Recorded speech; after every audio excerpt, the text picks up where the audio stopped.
Ma'am, अगर इजाजत हो तो मैं एक बात कह सकता हूँ? इसे बाहर निकालो। मैं इस मशीन को ठीक कर सकता हूँ और आज मैं अपनी औकात साबित करूँगा। ओए, फिर आ गया। कल के मजाक से कुछ नहीं सीखा क्या? साहब, मुझे सिर्फ एक मौका दीजिए। तुमने कर दिखाया। ये लड़का 1 लाख रुपए का हकदार है। मैम, मेरा पापा सबसे बड़े इंजीनियर है, लेकिन वे कभी बड़े कंपनी में नहीं गए। वे एक छोटे से गैराज में काम करते हैं। शहर के सबसे महंगे इलाके में खड़ी थी ओनराटे की ऊंची इमारत। शीशे की दीवारें, स्टील का ढांचा और अंदर ऐसी तकनीक जिस पर कई देशों की रक्षा और अंतरिक्ष योजनाएं टिकी थी। यह कंपनी सिर्फ एक ऑफिस नहीं थी, यह ताकत का प्रतीक थी। लेकिन आज वही ताकत बेबस खड़ी थी। ओनराटे का सबसे बड़ा प्रोजेक्ट फीनिक्स सिस्टम पिछले 10 दिनों से बंद पड़ा था। 2 मंजिला इमारत जितनी ऊंची मशीन, हजारों पाइप, लाखों सेंसर और अनगिनत कोड लाइनों से बनी हुई। जब चलती थी तो जमीन कांप उठती थी। आज वहां सिर्फ सन्नाटा था। हर बीतता घंटा कंपनी को लाखों डॉलर का नुकसान पहुंचा रहा था। विदेशी निवेशक नाराज थे, लाइसेंस पर खतरा मंडरा रहा था। और इस सब के बीच ओनराटे की सीईओ माया मल्होत्रा, 3 रातों से उसने ठीक से आंख नहीं झपकी थी। चेहरे पर थकान, आंखों में आग और दिमाग में सिर्फ एक सवाल, मशीन चालू क्यों नहीं हो रही? जर्मनी, जापान और अमेरिका से आए इंजीनियर्स महंगे स्कैनर और सुपर कंप्यूटर लिए मशीन के चारों तरफ घूम रहे थे। मैम, हमने टरबाइन चेक कर ली, कोड दोबारा लिखा गया है, पावर लाइन बदली गई है, मुख्य इंजीनियर ने कहा। लेकिन जैसे ही सिस्टम प्रेशर पकड़ता है, सेफ्टी लॉक लग जाता है। माया का धैर्य टूट गया। मुझे ये मत बताइए आपने क्या क्या चेक किया। उसकी आवाज गूंज उठी। मुझे ये बताइए कि ये मशीन चल क्यों नहीं रही। हॉल में खड़े लोग सिर झुकाए खामोश थे। वे बड़ी खराबियां ढूंढ रहे थे। टूटी टरबाइन, जला हुआ बोर्ड, गलत कोड। लेकिन उस हल्की सी अजीब आवाज पर किसी का ध्यान नहीं गया, जो मशीन के भीतर से आ रही थी। उसी इमारत के बाहर फुटपाथ पर बैठा था एक 13 साल का लड़का। नाम था सचिन। फटे कपड़े, पैरों में टूटी चप्पल और सामने एक छोटी सी लकड़ी की पेटी। वह जूतों पर पॉलिश करता था। लोग आते जाते कुछ सिक्के फेंक देते, कुछ उसे देखना भी जरूरी नहीं समझते। लेकिन सचिन की आंखें अलग थी। उनमें एक बेचैनी थी, एक समझ थी। जब भी फैक्ट्री के अंदर मशीनें चलती, वह दीवार के पास बैठकर उनकी आवाज सुनता। उसे मशीनों की लय पसंद थी। पिछले 10 दिनों से वह बेचैन था, क्योंकि जो आवाज उसे रोज सुनाई देती थी वह गायब हो चुकी थी। उसे पता था अंदर कुछ बहुत गलत है। सचिन को यह नहीं मालूम था कि जिस कंपनी के बाहर वो रोज जूते चमकाता है, वो कभी उसके अपने परिवार का सपना थी। सालों पहले जब ओनराटे बस एक छोटा वर्कशॉप था, तब 2 लोग थे, राहुल और माया। राहुल मशीनों को समझता था, माया सपनों को। दोनों ने मिलकर कंपनी की नींव रखी थी। लेकिन वक्त बदला, कामयाबी आई और कामयाबी के साथ फैसले भी। एक ऐसा फैसला जिसने एक बच्चे को मां से दूर कर दिया। आज वही बच्चा फुटपाथ पर बैठा मशीन की खामोशी सुन रहा था। उसने गेट की तरफ देखा, दिल जोर जोर से धड़क रहा था। अगर अब नहीं गया, उसने खुद से कहा, तो कभी नहीं जा पाऊंगा। वो उठा और गेट की तरफ बढ़ा। उसे नहीं पता था कि ये कदम सिर्फ एक मशीन नहीं, बल्कि कई जिंदगियां बदलने वाला है। और यही से कहानी असली मोड़ लेने वाली थी। सचिन गेट की ओर बढ़ा तो सिक्योरिटी गार्ड्स उसकी ओर झुके। मुख्य गार्ड जगन उसका सामना कर रहा था। ओए, फिर आ गया। कल के मजाक से कुछ नहीं सीखा क्या? उसने डंडा जमीन पर पटका। सचिन ने हाथ जोड़ते हुए कहा, साहब, मुझे सिर्फ एक मौका दीजिए। मैं जानता हूं कहां खराबी है। जगन जोर जोर से हंसा। क्या तुमने स्कूल का मुंह देखा है कभी? यहां हमारे इंजीनियर्स हैं, करोड़ों की मशीन के सामने, और तुम हमें सिखाओगे? सचिन पीछे नहीं हटा।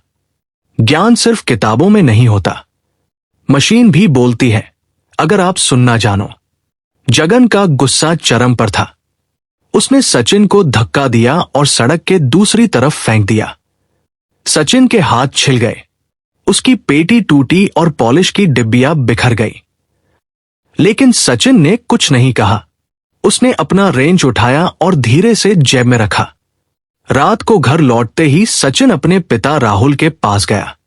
राहुल ने उसकी आंखों में दर्द देखा। क्या हुआ बेटा? सचिन ने सब कुछ बयां किया। कैसे गार्ड ने उसे धक्का दिया, कैसे लोग हंसे और कैसे उसकी बात को कोई गंभीरता से नहीं लिया। राहुल ने उसे धीरे से गोद में लिया।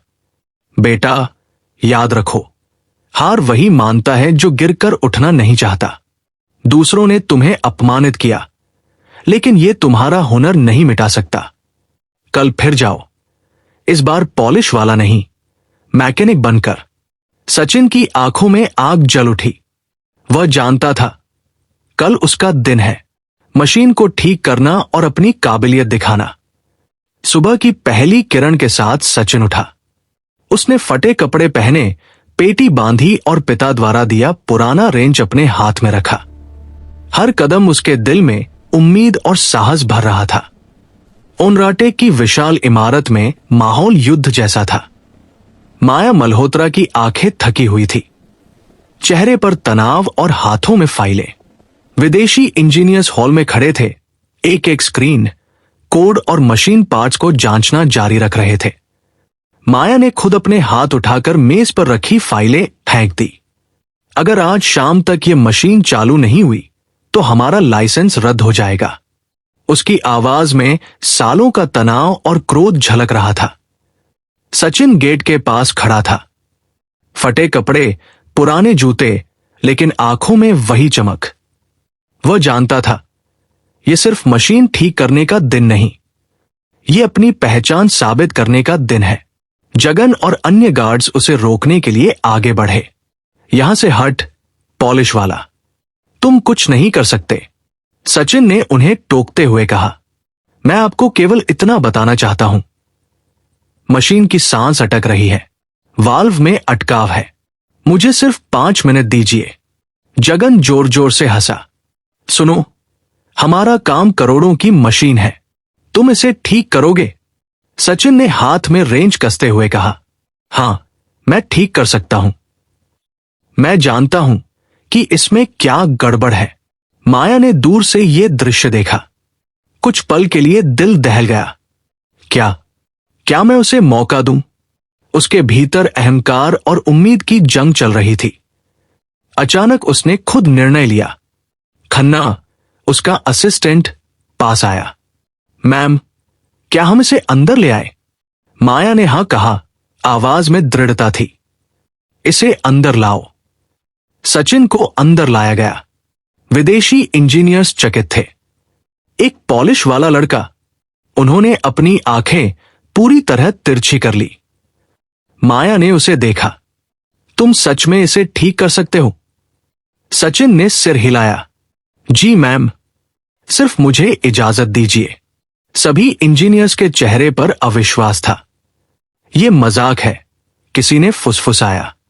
लेकिन सचिन ने शांत स्वर में कहा, सर, विज्ञान सिर्फ किताबों में नहीं, यह लोहे और धातु की आवाज में होता है। अगर आप सुनना सीखें, मशीन खुद बताएगी कि उसे क्या तकलीफ है। माया ने घड़ी देखी। तुम्हारे पास 1 घंटा है। अगर सफल हुए तो जो चाहो मिलेगा, और अगर नहीं, परिणाम भुगतो। सचिन ने रेंज को कसते हुए मशीन की ओर बढ़ा। हॉल में सन्नाटा छा गया। सैकड़ों लोग चुप थे। हर कोई देख रहा था। क्या यह लड़का वाकई इस विशाल मशीन को चालू कर पाएगा? सचिन ने आंखें बंद की। दाहिना हाथ मशीन की ठंडी स्टील बॉडी पर रखा। उसकी धड़कन तेज थी, लेकिन हाथ स्थिर थे। उसने मशीन की सबसे निचली लेयर में प्रवेश किया।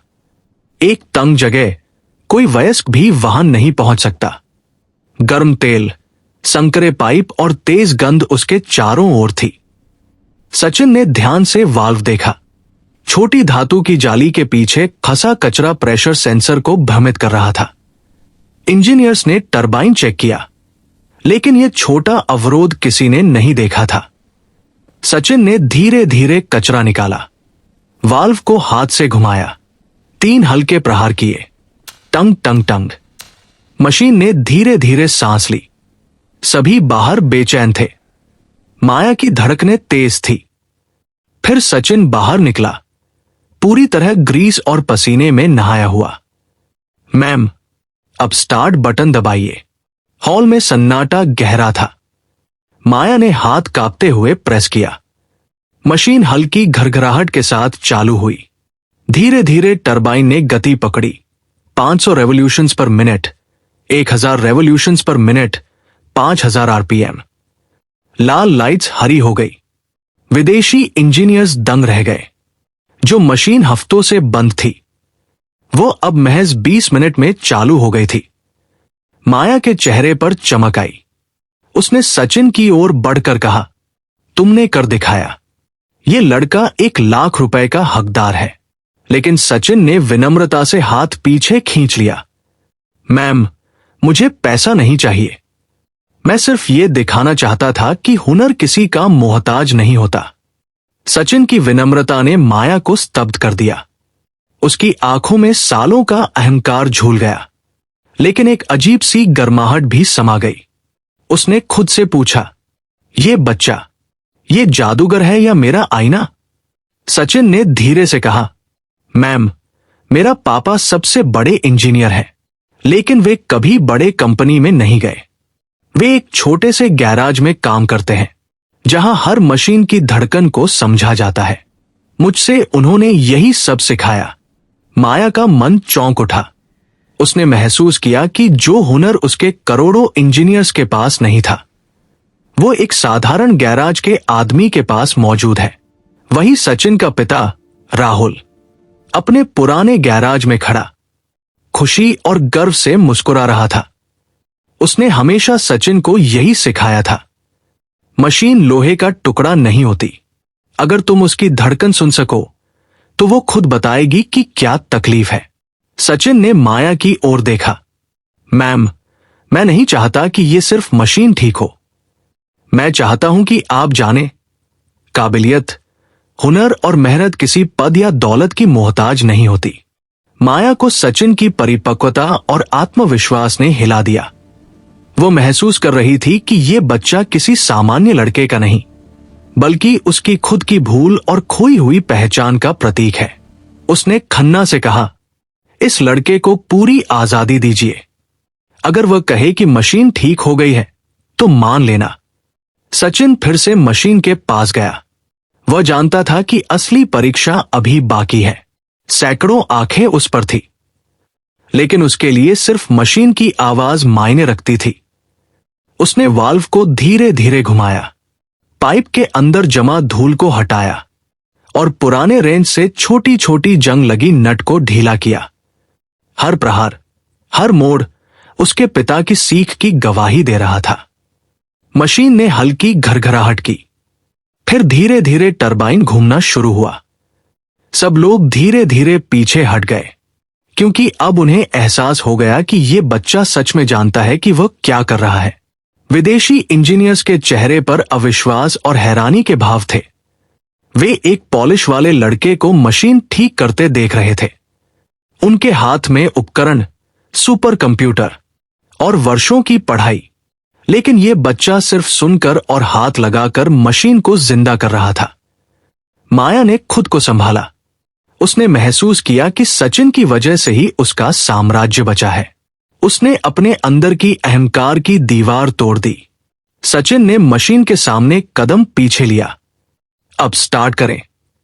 माया ने कांपते हाथों से बटन दबाया। धीरे धीरे मशीन ने आवाज निकालना शुरू की। टरबाइन आरपीएम बढ़ा। पहले 500, फिर 1000, फिर 5000। सारे सेंसर हरे हो गए। सिस्टम ने ठीक से काम करना शुरू किया। हॉल में खड़ा हर इंसान स्तब्ध था।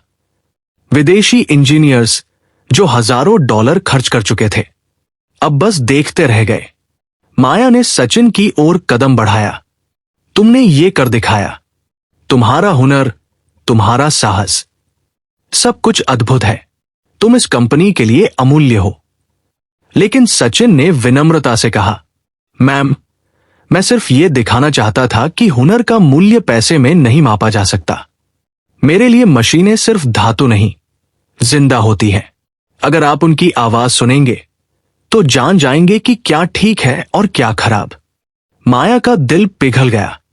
वो समझ चुकी थी कि जो शक्ति और पैसा उसने इकट्ठा किया है उससे बड़ा मूल्य है इंसानियत और हुनर। वहीं बाहर गलियों में सचिन की दुनिया अलग थी, जहां उसने दिन रात मशीनों का अध्ययन किया, जहां उसने जूते पॉलिश करते हुए भी फैक्ट्री की धड़कनों को सुना। उसकी गरीबी, उसके फटे कपड़े, ये सब सिर्फ बाहरी आवरण थे। अंदर एक जीनियस था जो दुनिया की सबसे बड़ी मशीन को भी समझ सकता था। माया ने खन्ना से कहा, इंजीनियर्स को धन्यवाद, लेकिन इस बार यह सफलता सिर्फ इस बच्चे की है। सचिन ने पीछे हटकर देखा। राहुल की आंखों में गर्व था, लेकिन एक पिता की चिंता भी। सचिन ने पिता की तरफ मुस्कुराकर कहा, पापा, मैंने वह किया जो आपने सिखाया। मशीन की धड़कन सुनी और उसे ठीक किया। राहुल ने सिर हिलाया। बिल्कुल सही बेटा, यही हुनर तुम्हें दूसरों से अलग बनाता है। माया की आंखों में अब आंसू थे।